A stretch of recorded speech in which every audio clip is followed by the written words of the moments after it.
Hey hi எல்லோருக்கும் வணக்கம். Welcome to living in meaning. அதாவது என்கிட்ட சில கொஸ்டின்ஸ் கேட்டிருக்காங்க. அதை பற்றி தான் டிஸ்கஸ் பண்ண போகிறோம். அதாவது ஒன் சைடு லவ் சக்ஸஸ் ஆகுமா? அதுக்கு லா ஆஃப் அட்ராக்ஷனை யூஸ் பண்ண முடியுமா? எஸ், கண்டிப்பாக முடியும். சரியா? அது மட்டும் இல்லை, லவ்வர்ஸ் இருக்கக்கூடிய உறவுமுறை சார்ந்த விஷயத்தை மட்டும் சரி பண்ணுறதுக்கு மட்டும் லா ஆஃப் அட்ராக்ஷன் இல்லை. குடும்பத்தில் இருக்கக்கூடிய நபர்களுக்குள் இருக்கக்கூடிய அந்த உறவுமுறை சார்ந்த விஷயங்களை சரி பண்ண முடியும். அதாவது ஹஸ்பண்ட் ஒய்ஃபு, அக்கா அண்ணன், அக்கா தங்கச்சி, அண்ணன் தம்பிங்க, அப்பா பையன் மகன், இந்த மாதிரி உறவுமுறை சார்ந்த விஷயங்கள் எதுவாக இருந்தாலும் இதில் சரி பண்ண முடியும். எப்போ பார்த்தாலும் லவ்வுக்கு மட்டும்தான் இதை யூஸ் பண்ணணுமா, அது மட்டும்தான் சக்ஸஸ் ஆகுமா அப்படின்னு இல்லை. ஸோ இதை வந்துட்டு எல்லாத்துக்குமே யூஸ் பண்ணலாம். நல்லா புரிஞ்சுக்கோங்க, ஓகேவா? அப்புறம் மூணாவது கேள்வி என்ன கேட்குறாங்கன்னா, என்கிட்ட கொஞ்ச நாள் பேசினாங்க, அதுக்கப்புறம் என்கிட்ட யாரும் பேசுறதில்லை, என்னை வெறுக்கிறாங்க, இந்த மாதிரி விஷயத்துக்கு சக்ஸஸ் ஆகுமா? நம்ம தொடர்ந்து கிளியராக அதை பற்றி பேசுவோம். சரியா? அதுக்கு முன்னாடி நம்ம சேனலுக்கு புதுசாக வரீங்கன்னா சப்ஸ்கிரைப் பண்ணிக்கோங்க. என்னோட வாட்ஸ்அப் நம்பர் டிஸ்கிரிப்ஷனில் இருக்குது. நீங்கள் டைரெக்டாக கால் பண்ணுறதுக்கு முன்னாடி ஜஸ்ட்டு மெசேஜ் பண்ணுங்கள், இல்லைன்னா வாய்ஸ் பண்ணுங்கள். சரியா? வாய்ஸ் மெசேஜ் அனுப்புங்க. அதே மாதிரி உங்களுக்கு கிளாஸஸ் ஏதாவது வேணும் அப்படின்னா நீங்கள் அதுக்கு காண்டாக்ட் பண்ணலாம். அதே மாதிரி நீங்கள் மேக்ஸிமம் வந்து அந்த வாட்ஸ்அப் ஸ்டோரியில் வந்து என்ன சொல்கிறீங்க அப்படின்னா, நல்லா இருக்குது, வீடியோ நல்லா இருக்குது, நான் ரொம்ப நாளாக பார்க்குறேன் அப்படின்னு சொல்கிறீங்க. உங்களோட டவுட்டும் கேட்குறீங்க. ஸோ நீங்கள் ஏதாவது சொல்லணும் அப்படின்னு தோணுச்சுன்னா நீங்கள் வந்து கமெண்ட்லேயும் சொல்லலாம். சரியா? ஸோ அந்த வீடியோ பற்றி நீங்கள் உங்களோட கருத்துக்களை கமெண்டில் கொடுக்கலாம். ஓகே, இப்போ வந்துட்டு ஒன் சைடு லவ் சக்ஸஸ் ஆகுமா? அதாவது ஒன் சைடு லவ் அப்படிங்கிறது கண்டிப்பாக சக்ஸஸ் ஆகும். ஏன் அப்படி சொல்கிறேன் அப்படின்னா, லவ் பண்ணுறீங்க அப்படின்னா எடுத்த உடனே ரெண்டு பேர்த்துக்கு லவ் வந்துருமானா கண்டிப்பாக கிடையாது.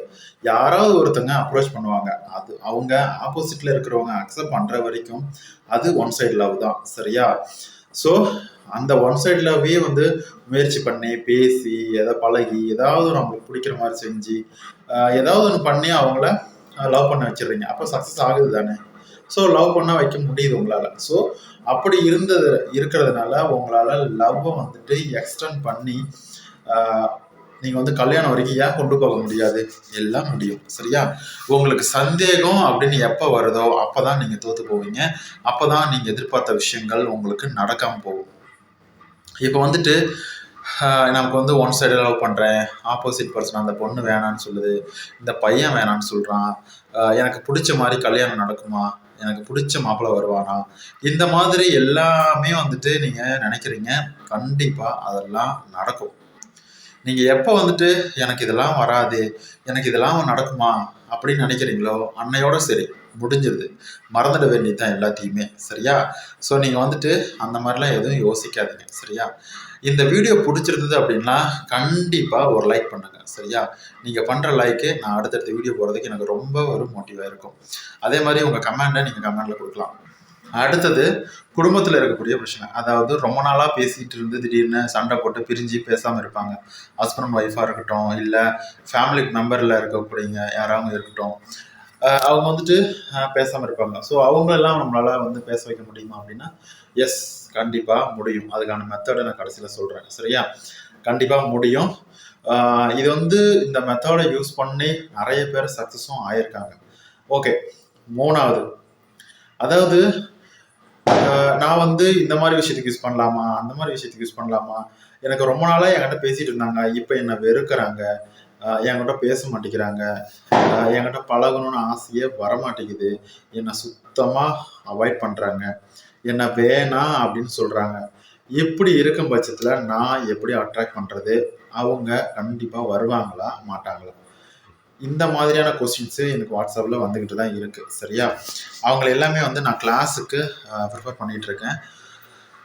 ஸோ வந்துட்டு இந்த மாதிரியான கொஸ்டின்ஸும் வந்து அவங்ககிட்ட வருது. ஃபஸ்ட்டு அவங்க கேட்குறதே சந்தேகத்தில் தான் கேட்குறாங்க. ஸோ சந்தேகத்தில் கேட்கும் போது எப்பவுமே ஈர்ப்பு விதி ஒர்க் ஆகாது. நல்லா புரிஞ்சுக்கோங்க. ஒருத்தரை ஈர்க்கணும் அப்படின்னா கொஞ்சம் கஷ்டம்தான், நான் ஒத்துக்கிறேன். மேக்ஸிமம் இந்த ஈர்ப்பு விதியை பயன்படுத்துகிறவங்க, ஈர்ப்பு விதி வந்து ட்ரெயின் பண்ணுறவங்க, இல்லை அதை பற்றி பேசுகிறவங்க எல்லாருமே வந்துட்டு இது ரொம்ப ஈஸி, எல்லாத்தையுமே அட்ராக்ட் பண்ண முடியும், இதனால் கிடைக்காதது எதுவுமே கிடையாது, எல்லாமே சரி பண்ண முடியும் அப்படின்னு சொல்லுவாங்க. ஆனால் அப்படி கிடையாது. சரியா? ரிலேஷன்ஷிப்பை அட்ராக்ட் பண்ணுறது ரொம்பவே கஷ்டம்.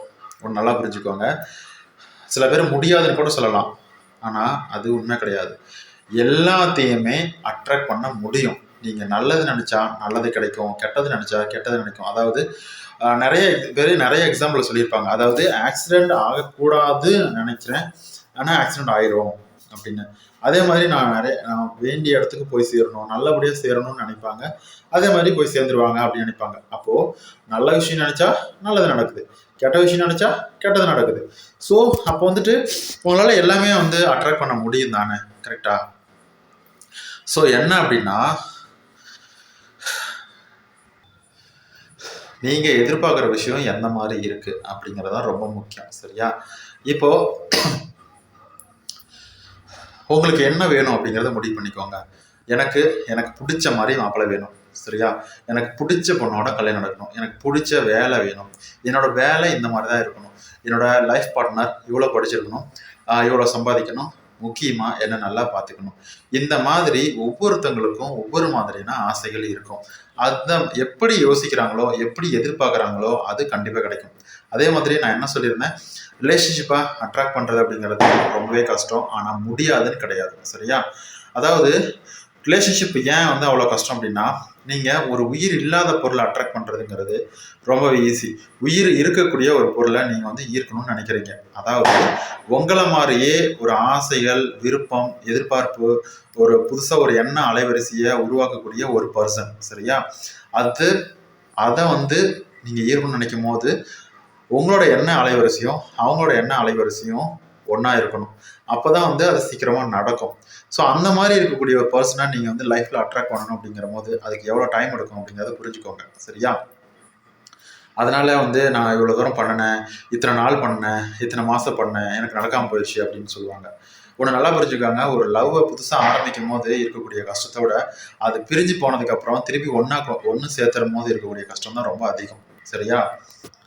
அதனால் அதுக்கான பொறுமை ரொம்பவே முக்கியம். சரியா? நீங்கள் பொறுமையாக இருக்கிறீங்க அப்படின்னா கண்டிப்பாக அது சேரும். அது உங்களோடதுன்னா மட்டும். அதாவது அந்த விஷயம் உங்களுக்கு கண்டிப்பாக கிடைச்சிதுன்னு அப்படின்னா உங்கள் லைஃப் ரொம்ப சந்தோஷமாக இருக்கும் அப்படின்னா கண்டிப்பாக சீக்கிரமாக அது உங்களுக்கு கிடைக்கும். சரியா? சரி, இப்போ வந்துட்டு அந்த மெத்தட்ஸை பற்றி பேசிடுவோம். அதாவது பொதுவாக இந்த மெத்தட்ஸை வந்து நான் உறவுமுறை சார்ந்த விஷயத்த சரி பண்ணணுன்றதுக்காக யூஸ் பண்ணணும் அப்படின்னு சொல்லியிருந்தேன். அதாவது ஒருத்தங்களை நம்ம சொல்லி நம்மளை புரிஞ்சுக்காமல் இருக்காங்க. அதாவது நம்ம என்ன சொன்னாலும் அவங்க கேட்கறது இல்லை, நம்மளை மதிக்கிறதே இல்லை, காது கொடுத்து எதுவுமே கேட்கறது இல்லை. இந்த மாதிரி இருக்கும் பட்சத்தில் இந்த மெத்தடை நீங்கள் யூஸ் பண்ணலாம்.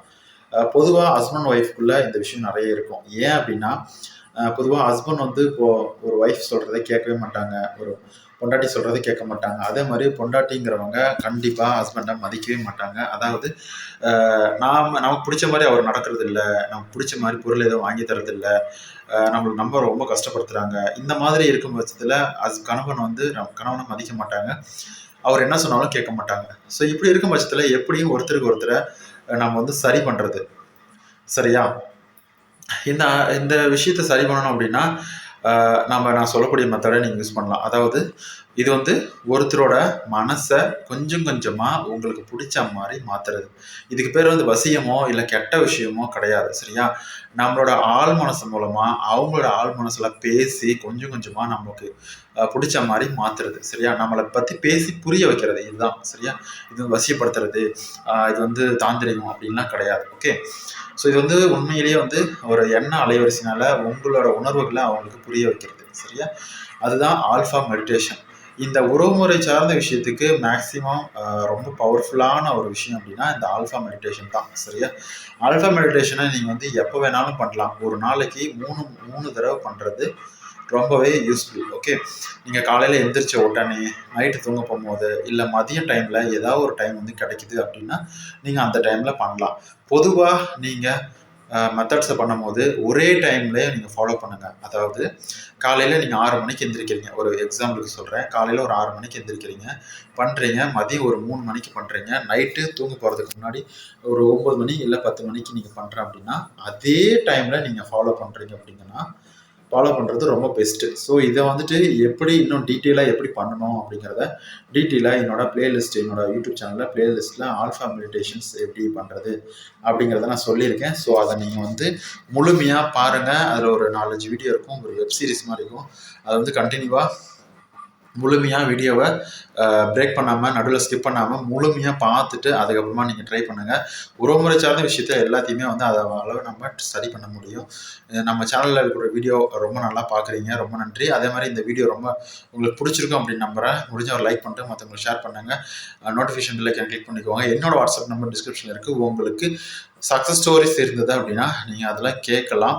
ஓகே, நீங்கள் எடுத்த உடனே கால் பண்ணாதீங்க, நீங்கள் வாய்ஸ் மெசேஜ் வேணால் பண்ணுங்கள். ஓகேவா? நீங்கள் அதுக்கப்புறமா நான் உங்களுக்கு ரிப்ளை பண்ணுறேன். மேக்ஸிமம் உங்களோட டவுட்டு ஏதாவது இருந்ததுன்னா நீங்கள் கமெண்டில்